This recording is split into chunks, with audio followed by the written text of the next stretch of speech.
BA Prakash ഉണ്ട്, സാമ്പത്തിക വിദഗ്ധൻ.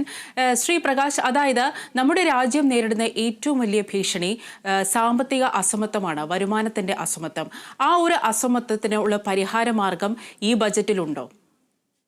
അതായത് ഈ സാമ്പത്തിക അസമത്വം എന്ന് പറയുന്നതിനേക്കാളും ഈ ഗ്രാമീണ മേഖലയിൽ അല്ലെങ്കിൽ റൂറൽ എക്കണമിയിൽ ജീവിക്കുന്ന വൻതോതിലുള്ള ആളുകളുടെ മോശമായിട്ടുള്ള ജീവിത അവസരങ്ങളാണ്. അല്ലെങ്കിൽ തൊഴിലില്ല, വരുമാനമില്ല, അവരുടെ കൺസംഷൻ ഇല്ല. അപ്പോൾ ഗ്രാമീണ മേഖലയിൽ താമസിക്കുന്ന വലിയ വിഭാഗം ജനങ്ങളുടെ സ്ഥിതി വളരെ മോശമാണ് എന്നുള്ളതാണ് നമ്മുടെ രാജ്യത്തിന്റെ ഒരു അടിസ്ഥാനപരമായിട്ടുള്ളൊരു വികസന പ്രശ്നം. അത് കാര്യമായി അഡ്രസ് ചെയ്യാനായിട്ടുള്ള നടപടികൾ ഇല്ല എന്ന് പറയേണ്ടി വരും. കാരണം ഈ അടുത്ത നടത്തിയ ഒരു കൺസ്യൂമർ എക്സ്പെൻഡിച്ചർ ഒരു സർവേയിൽ പറയുന്ന ഒരു കാര്യം എന്ന് പറഞ്ഞാൽ, ഈ ഗ്രാമീണ മേഖലയിൽ താമസിക്കുന്ന ഏതാണ്ട് ആദ്യത്തെ 20% ആളുകളും വളരെ കൊടിയ ദാരിദ്ര്യത്തിലാണ്, അല്ലെങ്കിൽ അവർക്ക് 3 നേരം ആഹാരം പോലും കഴിക്കാൻ കഴിയാത്ത ഒരു സ്ഥിതി നിലനിൽക്കുന്നു. അടുത്ത ഒരു 20% സ്ഥിതിയും വളരെ മോശമാണ്. അപ്പോൾ ഈ ഗ്രാമീണ മേഖലയിൽ ഉള്ള ജനങ്ങളുടെ ജീവിതം മെച്ചപ്പെടുത്താൻ, അവർക്ക് തൊഴിൽ അല്ലെങ്കിൽ വരുമാനം, അടിസ്ഥാന ഘടക വികസനങ്ങൾ, പൊതു സർവീസുകൾ, ഇതൊക്കെ ഒരുക്കി കൊടുക്കുന്നതിൽ ഇപ്പൊ തന്നെ കാര്യമായിട്ട് നമുക്ക് മുന്നേറാൻ കഴിഞ്ഞിട്ടില്ല. ആ മേഖല വളരെ അഡ്രസ് ചെയ്യേണ്ടതായിരുന്നു. അത് ഈ ബഡ്ജറ്റിൽ അഡ്രസ് ചെയ്തിട്ടില്ല എന്നുള്ളതാണ് ഒരു പ്രധാനപ്പെട്ട ഒരു ന്യൂനതയായിട്ട് ഞാൻ കാണുന്നത്. ശ്രീ BA പ്രകാശ്, മറ്റൊരു പ്രധാനപ്പെട്ട കാര്യം, അതായത് ആദായ നികുതിയിലെ സ്ലാബുകൾ, അത് 3 ലക്ഷം വരെ വരുമാനമുള്ളവർക്ക് ആദായ നികുതി ഇല്ല. മറ്റ് സ്ലാബുകൾ ഇപ്രകാരമാണ്: 3 ലക്ഷം മുതൽ 7 ലക്ഷം വരെ ഉള്ളവർക്ക് 5%, 7 ലക്ഷം മുതൽ 10 ലക്ഷം വരെ ഉള്ളവർക്ക് 10%. ഈ സാധാരണഗതിയിൽ നമ്മൾ എപ്പോഴും പരാതിപ്പെടുന്നത് വ്യക്തിഗത ആദായ നികുതിയിൽ യാതൊരുവിധ കുറവും വരുത്തുന്നില്ല, എന്നാൽ കോർപ്പറേറ്റ് ടാക്സ് കുറച്ചുകൊണ്ടിരിക്കുന്നു. ഇപ്പോഴത്തെ കേന്ദ്ര ബജറ്റിൽ സംഭവിച്ചിരിക്കുന്നത് വിദേശ കമ്പനികൾക്ക് കോർപ്പറേറ്റ് ടാക്സിൽ 35% കുറവാണ് വരുത്തിയിരിക്കുന്നത്. ഇത് ഏത് രീതിയിലാണ് രാജ്യത്തിന് ഗുണകരമായി വരിക? അതായത് ഇവിടെ 2 വശമുണ്ട്. അതായത് വ്യക്തികൾക്ക് ഇപ്പോൾ നമ്മുടെ വ്യക്തികൾക്കും കുറെ ടാക്സിൽ കുറച്ചൊരു മാറ്റം വരുത്തിയിട്ടുണ്ടല്ലോ, കുറച്ച് ആനുകൂല്യങ്ങൾ കൊടുത്തിട്ടുണ്ടല്ലോ. അവരുടെ ഈ സ്റ്റാൻഡേർഡ് ഡിഡക്ഷനിൽ വ്യത്യാസം വന്നിട്ടുണ്ട്, റേറ്റുകളിൽ ചെറിയ വ്യത്യാസം വന്നിട്ടുണ്ട്, ചെറിയ ആനുകൂല്യങ്ങൾ വ്യക്തിഗത ഇൻകം ടാക്സിന് കൊടുത്തിട്ടുണ്ട്. അതുകൊണ്ട് വ്യക്തിഗത ഇൻകം ടാക്സിൽ കാര്യമായ ഒരു മാറ്റം വന്നിട്ടില്ല എന്ന് പറയണതിൽ അർത്ഥമില്ല.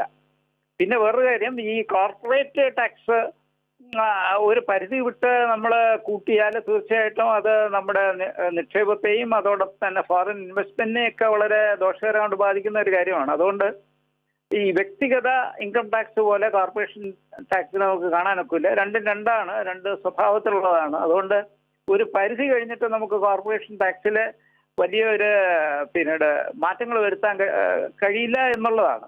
അത് കഴിഞ്ഞാൽ അത്തരത്തിലുള്ള വലിയ നിക്ഷേപവും അല്ലെങ്കിൽ മറ്റൊന്നും രാജ്യത്തും ഉണ്ടാവില്ല എന്നുള്ളതാണ്. അതുകൊണ്ട് ആ കോർപ്പറേഷൻ ടാക്സിനെ പറ്റി നമ്മൾ ഒരു പിന്നീട് അതിലും പിന്നീട് അവർക്ക് അവരുടെ ഇതിനകത്ത് മാറ്റം വരുത്തി ഇല്ല എന്ന് പറയുന്നതിൽ വലിയൊരു അർത്ഥമുണ്ടെന്ന് എനിക്ക് തോന്നുന്നുണ്ട്. ഇപ്പോൾ സാറ് പറഞ്ഞല്ലോ കോർപ്പറേറ്റ് ടാക്സ് കുറയ്ക്കുന്നത് കൊണ്ട് വലിയൊരു അർത്ഥമില്ല എന്ന്. അതായത് കോർപ്പറേറ്റ് ടാക്സ് കൂട്ടാതിരുന്നിട്ടും അത് കുറച്ചിട്ടും വിദേശ കമ്പനികൾക്ക് പിന്തുണ നൽകുന്ന ഒരു പദ്ധതി ഉണ്ടാക്കിയിട്ടും കാര്യമായ രീതിയിൽ യുവാക്കൾക്ക് തൊഴിൽ കിട്ടുന്നില്ല എന്നൊരു പരാതി എപ്പോഴുമുണ്ട്. ഇപ്പോഴത്തെ കേന്ദ്ര ബജറ്റിൽ യുവാക്കൾക്കായിട്ട് ഒരുപാട് പദ്ധതികൾ സർക്കാർ നീക്കിവെച്ചിട്ടുണ്ട്. പ്രത്യേകിച്ച് മുദ്രാ ലോൺ 10 ലക്ഷം എന്നത് 20 ലക്ഷമാക്കിയിരിക്കുന്നു. സ്റ്റാർട്ടപ്പ് പദ്ധതികൾക്കുള്ള ഏഞ്ചൽ ടാക്സ് വെട്ടിക്കുറച്ചിരിക്കുന്നു. യുവാക്കൾക്ക് വേണ്ടിയുള്ള പദ്ധതിയെ സാർ എങ്ങനെയാണ് വിലയിരുത്തുന്നത്?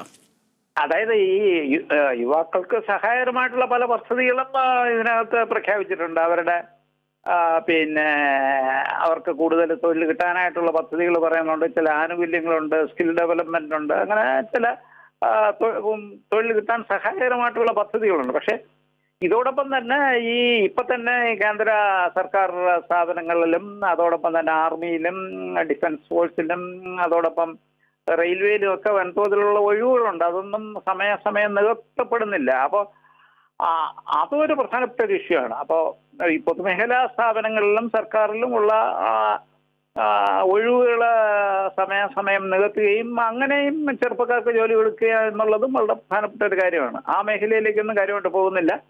പിന്നെ ഇപ്പോൾ ഇവിടെ ചില തൊഴിൽ തുടങ്ങാനായിട്ടുള്ള ചില സഹായങ്ങൾ കൊടുത്തിട്ടുണ്ട് ചെറുപ്പക്കാർക്ക്. അത് സ്വാഗതാർഹമാണ്. പക്ഷെ അത് പോരാ. കാരണം ഈ ചെറുപ്പക്കാരുടെ ഇടയിലുള്ള അഭ്യസ്ത വിദ്യരുടെ തൊഴിലില്ലായ്മയാണ് രാജ്യത്തെ ഏറ്റവും രൂക്ഷമായിട്ടുള്ള ഒരു പ്രശ്നം. അത് നഗരപ്രദേശങ്ങളിലും ഗ്രാമപ്രദേശങ്ങളിലും വളരെ രൂക്ഷമാണ്.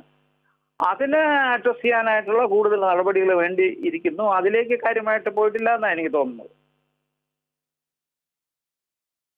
ശ്രീ പ്രകാശ്, മറ്റൊരു വിഷയം കൂടി, അതായത് ഇപ്പം സാർ തൊഴിലില്ലായ്മയെക്കുറിച്ച് പറഞ്ഞിട്ടുണ്ടായിരുന്നല്ലോ.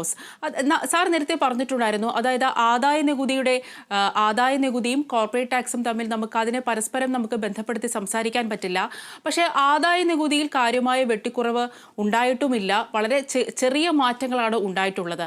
ഈ കോർപ്പറേറ്റ് ടാക്സ് ഇന്ത്യൻ കമ്പനികൾക്ക് 35%, വിദേശ കമ്പനികൾക്ക് 35% കുറവാണ് വരുത്തിയിരിക്കുന്നത്. ഒരുപക്ഷെ ഈ സാമ്പത്തിക അസമത്വത്തിനുള്ള മറ്റൊരു കാരണം കൂടി ഇത് തന്നെയല്ലേ? നമ്മള് ഒരു കാര്യം മനസ്സിലാക്കേണ്ടത്, നമ്മുടെ പോലുള്ള ഇന്ത്യയെ പോലുള്ള ഒരു വലിയൊരു സമ്പദ്ഘടനയില്, കാരണം ലോകത്തെ ഏതാണ്ട് ഇപ്പൊ 5ാം സാമ്പത്തിക ശക്തിയാണ് ഇന്ത്യ, അത് 3ആക്കണം അങ്ങനെ. അപ്പോൾ അതിന് വലിയ തോതിലുള്ള ഫോറിൻ നിക്ഷേപം ആവശ്യമാണ്.